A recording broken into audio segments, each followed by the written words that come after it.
Après le redécoupage de la carte électorale, la 6e circonscription du Bas-Rhin regroupe désormais 79 communes. Elle conserve les cantons de Molsheim, Rosheim, Salz, Schirmeck et Wasselonne et Trogg-Villers-Controbernay avec la 5e circonscription.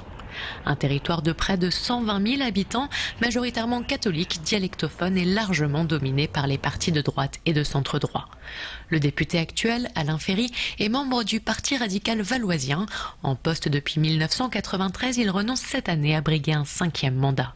Lors des dernières législatives, il avait d'ailleurs obtenu le meilleur score de France au premier tour, avec plus de 67% des voix. Pour sa succession, Alain Ferry soutient la candidature de son suppléant, Laurent Furst. Encarté UMP, l'actuel maire de Molsheim fait figure de grand favori parmi les 8 prétendants. Mais le FN, qui a dépassé les 23% des suffrages au premier tour de la présidentielle, peut espérer provoquer une triangulaire dans la circonscription.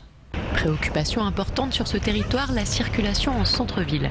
Le projet LICA, liaison interquartier automobile, prévoit la création d'une nouvelle zone de transit au cœur de Molsheim. Elle pourrait générer 40% de trafic supplémentaire selon certains habitants. Manifestation, lettre ouverte, un collectif s'est formé pour lutter contre l'invasion des voitures. Yann Connold fait partie de ces Molsheimiens engagés.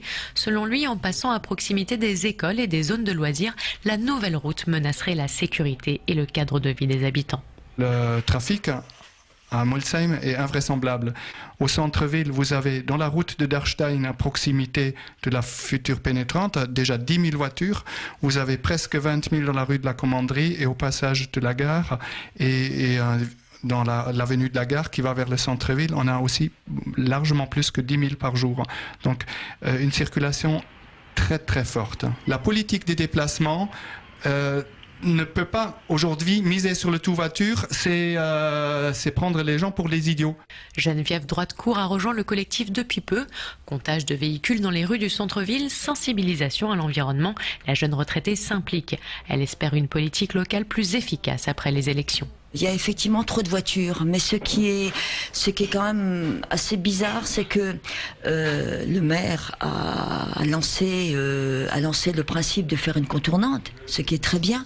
C'est pour ça que personnellement, je ne comprends pas que avec cette contournante, on n'arrive pas à détourner les voitures. Les gens n'ont pas encore pris l'habitude de prendre cette contournante. Alors je sais bien que ça prend du temps, mais si on pense au développement durable, eh ben on pollue moins comme ça. Mais c'est pas encore entré dans les têtes. Dans la circonscription, 655 personnes ont signé la pétition contre le projet LICA. Les élus locaux n'ont pour l'instant pas réagi.